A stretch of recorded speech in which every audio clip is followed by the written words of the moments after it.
Welcome to Your Next Chapter, the podcast diving into the impact of storytelling and innovation. I'm Jeremiah Tittle, CEO of Next Chapter Podcasts, and your host for conversations with creative minds reshaping their worlds through narrative. And our guest for this episode is Jude Kampfner, an audio producer, podcaster, and coach.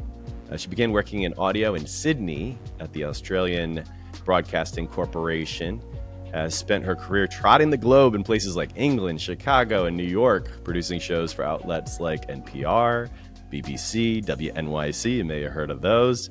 And she currently produces Women Who Travel from Condé Nast Traveler. And this is one of our executive producer, Nick Kastner's favorite shows. No surprise there. Welcome to the show, Jude. Thank you very much. And it's great that Nick enjoys it so much. Yeah. Well, who wouldn't? I'm excited to get into this. 80%.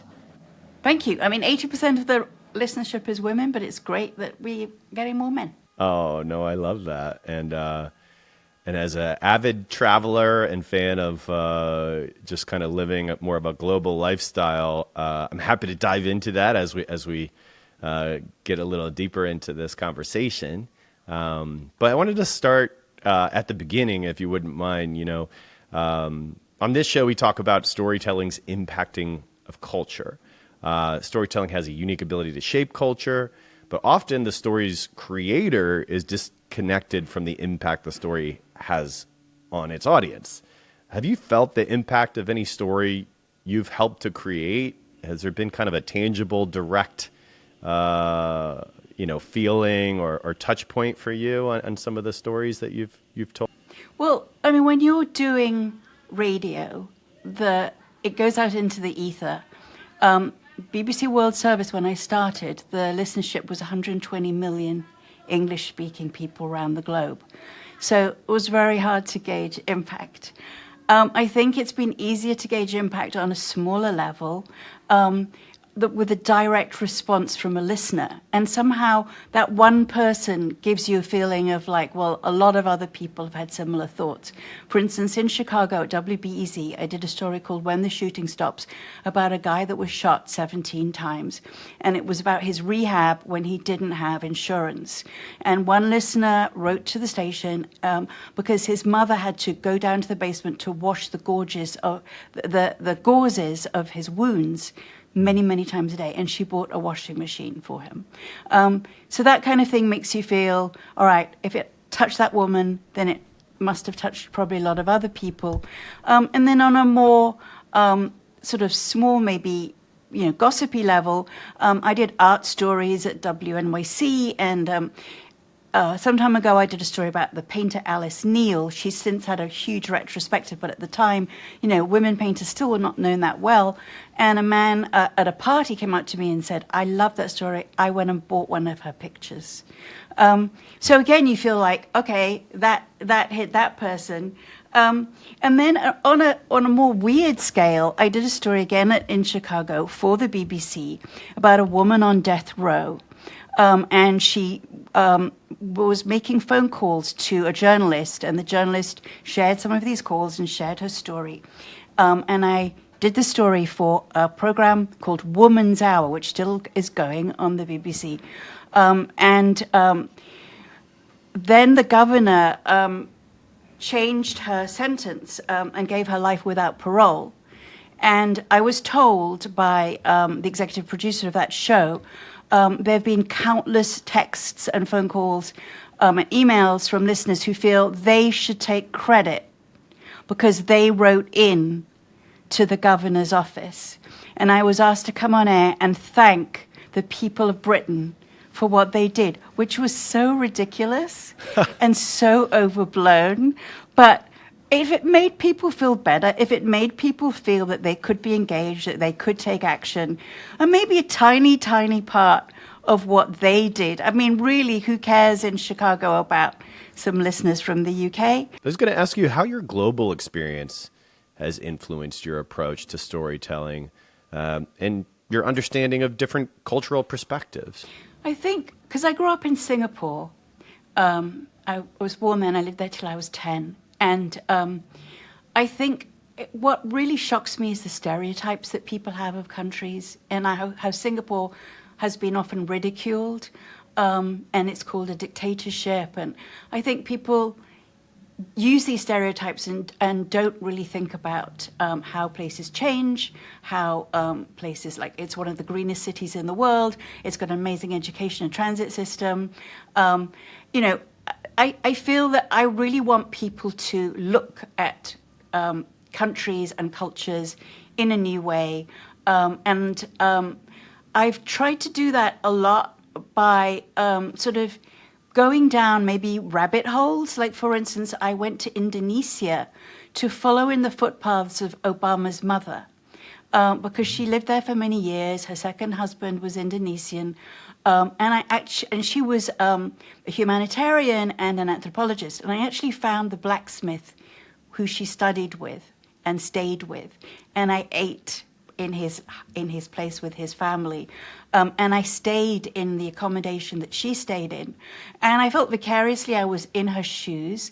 But I was also trying to understand, because in his first autobiography, there's only one chapter about being in Indonesia. And I thought, like, I wanted to try and figure out more how that country may have shaped him, and more about the mother that he rarely talks about.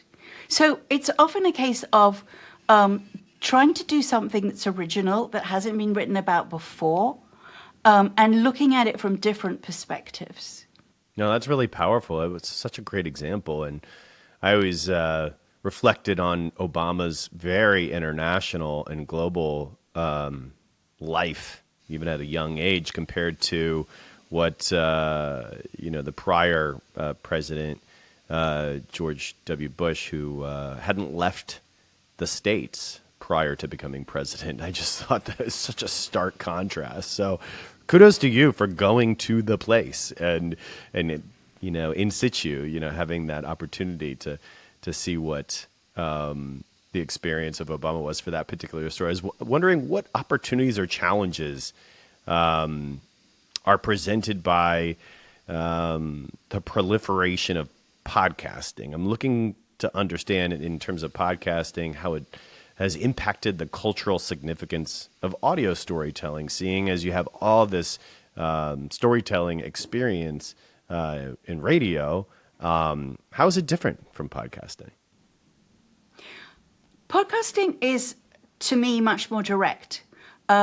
It's freer, it's quicker, there's less intermediaries.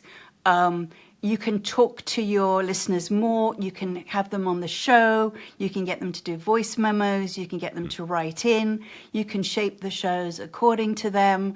You can, where I am now, we are involved in the ratings. It's sometimes depressing, it's sometimes exciting. To try and work out what particular episodes are liked and what aren't, and how to improve that. And is it to do with the title? Is it to do with trying to have, like, some serious episodes followed some more lightweight ones? I think you're much more aware of the community of your audience, which is fantastic. And I also think, when you're working for a radio station, you have a slot, and that slot has a remit. And you really have to fit your style of content to the slot. I think there's a lot more freedom in a podcast, and in the podcast I'm working on, to do something that's much more post-produced one week, that is more of a chat show, more of 1 week, more of an interview show, where you can go from something quite investigative to something that's more sort of celebratory, and no one's going to sort of say it doesn't actually fit the mold, because what you're trying to do is to engage the audience and probably expand their knowledge and expand their interest while keeping them loyal. And that's a really wonderful challenge. Oh, I love that. That's a great kind of breakdown from your perspective. This might be, cart before the horse, but coming back now to what your introduction was to podcasting. How did that first materialize? What were your impressions? Just a quick anecdote from me, as I always saw it as someone's uncle in a basement for a long period of time, working at Sirius XM satellite radio for about a decade. I remember there was a partnership with Apple for us to put some of our specialty programming into podcast form, and I always thumb my nose at it. But just curious what your first introduction was to podcasting after working in radio. Well, first of all, like at the BBC, they started to put out things as podcasts, but they were actually radio shows. And I mean, that's still around, right? And basically what you had to do is strip all the music out, which quite often made it very difficult because you hadn't gone into it thinking it would have no music. And because they have an open license, you could use any music that you want. And then suddenly finding that you can't was really difficult. But then I found that at the beginning it was quite niche. My first job was working for the University of Edinburgh, going out and recording graduate students in science, introducing their thesis to primary school kids. And that was basically for the University of Edinburgh, and I think they disseminated it to other universities who were teaching science. I think there was quite a lot of that. It wasn't sort of widely circulated. And there were quite a few things at the time which were forays into podcasting that didn't quite work. Like I was courted by the magazine The Week for ages, and this would have been, I think, in about 2010, to do their show. And one of the things I thought of at the time was to get the journalists to read their articles, which is actually something that the Daily do at the weekend now. But at the time, people were very worried about how to do it, whether it was worth it financially. And I think it was interesting watching some of those teething pains that happened. And then when I started coaching people for podcasts, that was really interesting. It was very interesting how a lot of people didn't really have a sense of how to make their material into podcasts. I had one woman that came with 200 hours of recording. She had recorded bringing up her son from Guatemala, going there to get him, and then going back to see his birth mother over many years, and and documenting his growing up. And she had no idea how to shape it, quite understandably. And people very often don't see something as a story. They see something as an issue or as a subject matter. This is about bringing up a kid from Guatemala, but where's your story? And that's often a really important thing to show somebody. And I'm quite surprised how hard it is for many people. Wow. That's so intriguing. And I think it's a good logical next question coming your way around the difference between podcasting and radio. We talked about the cultural significance a little bit and how it's different. I think with the cutting of the cord from many linear television and radio streams into this on-demand space of podcasting, as you said, it's very direct. Whether you're working with the BBC or Condé Nast, I'm sure you have a built-in audience for a particular podcast that you can kind of point to it from other successful shows. But ultimately, you start with that first download, your first 100 downloads, etc. So I'm just wondering, given all that, why do you create podcasts in lieu of other mediums? I felt that I had got to sort of a breaking point with radio. I felt that, I'm going to be direct here. I felt that the people I was working with at the BBC were narrow-minded, and it was there were lots of negatives. I think the final straw was in 2018. That was when I stopped, when I pitched a Black Lives Matter story, an audio fiction written by 6 young guys, and the new head of drama said, "How depressing. Who would want to listen to something so depressing?" And I just couldn't believe it, and I tried to remonstrate with her. And at that point, I just thought, I don't want to beat my head against a corporation, even though I've thoroughly enjoyed working there and really loved the long form that you were able to do. I want to go somewhere where the stream is flowing in a way that's less clogged, and I can really like express my personality, and this podcast is ideal for me because I've traveled so much. I feel I've been very sensitive towards different cultures and towards the connections between different cultures, and so it's perfect.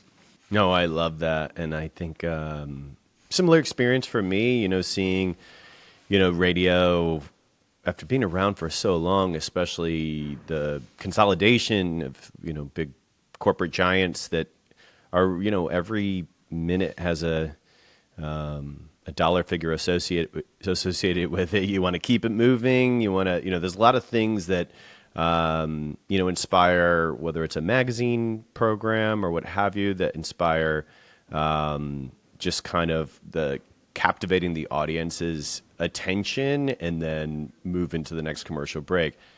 Now, obviously, advertising and revenue generation through podcasting is super important as the coming of age takes place, but there wasn't really an avenue or a place for depth, and I think podcasting provided that opportunity.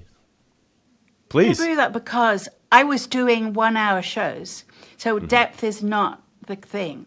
One thing I hated at WNYC was the 7-minute shows, but the BBC was like 1 hour audio dramas, 45-minute documentaries, 90-minute dramas sometimes. So it's not that. I think what it is you're not talking to somebody in a somewhat didactic way. You're conversing. Even if your style is not conversational in the podcast, even if you're doing something more investigative or more post-produced and documentary-ish, there is still a sense of an ongoing conversation, and ultimately, whatever you're doing, it's an entertainment. Whereas there is some kinds of remit from public radio anyway, and I'm not done commercial, which is educating in a way that's somewhat dogmatic. Oh, that's a really key distinction, and I'm glad you said that. There's definitely been depth in documentary style radio content and investigative pieces, as you've mentioned.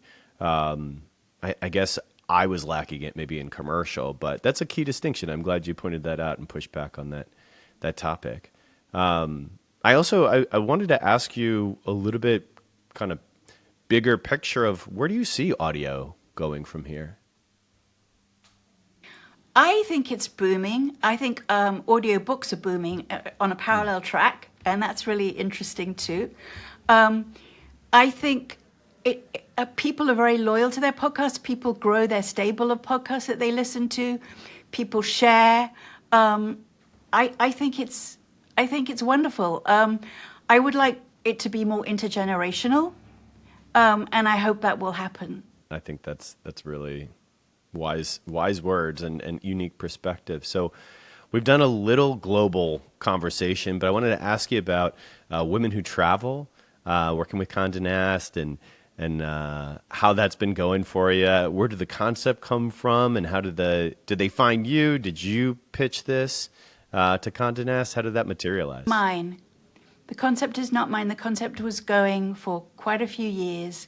My host, Lale Arakoglu, was working with another Condé Nast journalist, and they were doing well, but it was very hard for them to do it on top of their regular work, and they weren't really supported. And I listened to it, and I had some recommendations, and I was invited to make 2 pilots of a revamped show. They took the revamped show, and they brought me on. And I think now, because it's Lale on her own, but because she has me working, doing the research, prepping, producing it, it can be a wider, more colourful show, which is where there's more variety. And we go from things like we've got a self-described baseball stadium chaser who's gone to every single stadium in the country and what that's like, her show, to a photojournalist award where the winners, one is in Gaza, one is in Egypt, one's covered Yemen, and one has covered Ukraine. And so their stories are really harrowing. and it's a complete contrast. Wow, it sounds like it. Hey, I never wanted to have a desk job, so I stuck it out in media. But I mean, the different stories and perspectives and this global, mix of all these different cultural perspectives, I think must be super interesting and engaging for you to work on. Yeah. And I think I use a bit of my audio drama background. Very often I'll ask somebody who's a writer to read a portion of their novel. I use a lot of music, a lot of sound effects, almost as you would in audio fiction. So that's fun. It's fun to integrate that. Oh, that's great. Yeah. I mean, that's a beauty. The theater of the imagination, the mind is, can paint all these pictures. One thing I always find interesting is when someone's heard a voice for a long time and never looked up what they look like, whether it was a radio host or what have you, and they never look like you imagine, is what I hear. And I've experienced that as well. But yeah, I mean, leveraging sound to paint those pictures, whether people are in their car, at the gym, or what have you, it's really powerful. And that you're bringing a lot to the table. I think it's an excellent podcast. So bravo on that. Before we wrap up, I was going to ask you about, we ask this of every guest. The name of the show is Your Next Chapter. So I wanted to know from you, Jude, what's your next chapter? Well, I've written the first draft of a novel. And funnily enough, I can write dialogue very, very easily. But it's harder to write the narrative parts.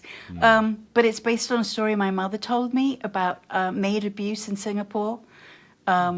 Some children that killed their maid. So I'm trying to do, I don't know anything about the real event, but I've done some research about the period, and I've really enjoyed that. I definitely want to work on it. I'm not the kind of person that wants to write lots of novels, but this one has haunted me all my life. And partly because it makes me very angry about the situation. And the other thing is I really, really want to do a photography course. I've loved taking photos of basically stuff around New York.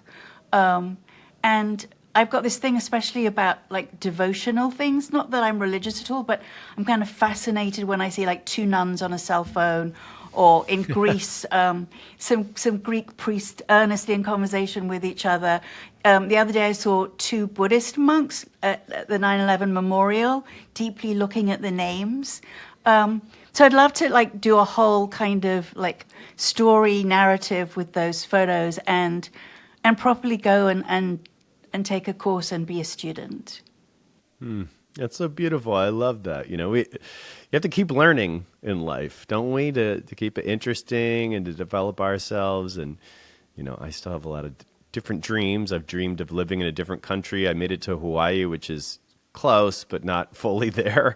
So I've been entertaining doing some of what you've done in your life and living in different places and wanting to explore that. So I'm excited about that. But I love hearing about the idea for this novel. Sounds like a lot of class structure, conflict. Yeah. I mean, I didn't want to ask you what the conclusion of that story is.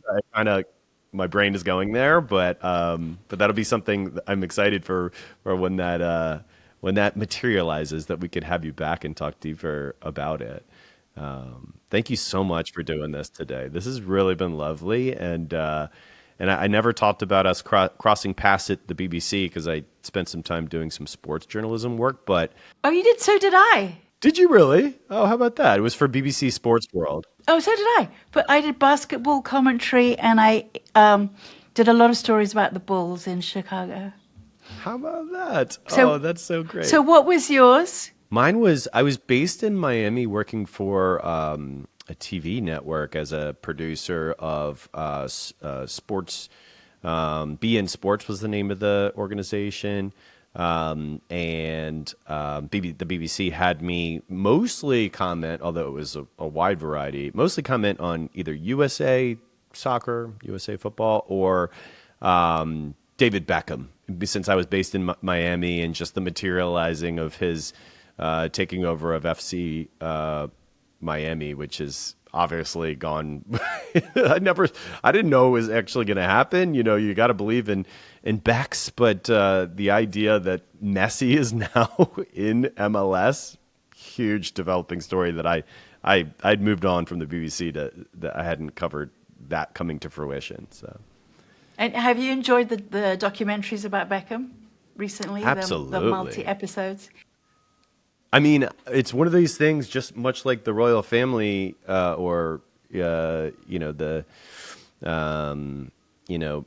Harry and the Duchess having so much editorial control over the documentaries. I've really been curious about Victoria and David Beckham's documentary, how much they wanted to kind of whitewash or make a clean image story versus they went to some dark places and really revealed a lot that I was impressed by. I don't know, what was your impression of it?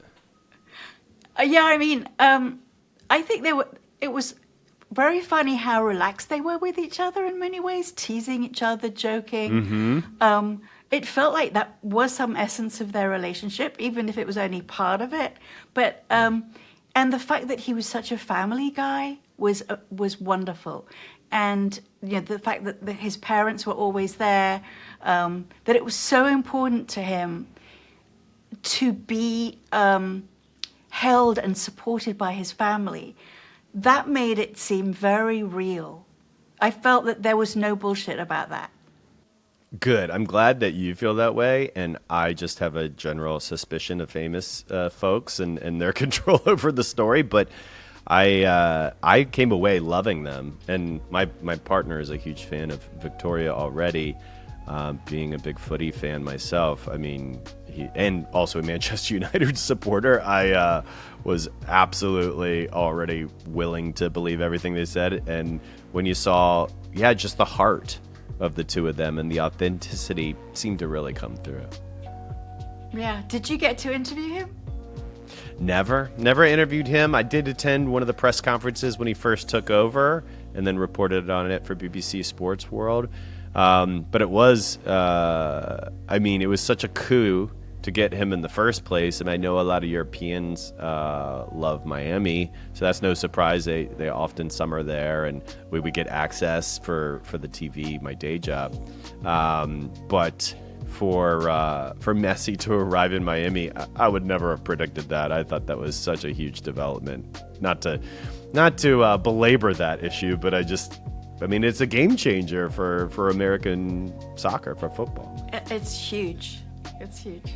And Jude, you've been just so lovely and wonderful. Thank you so much for joining us on the show today on Your Next Chapter. Thank you, JT. It was great. Thank you. Thank you for listening to this episode of Your Next Chapter. We drop an episode every other week, so please follow the show and leave a 5-star review, and we'll talk to you again next episode. Thanks for listening.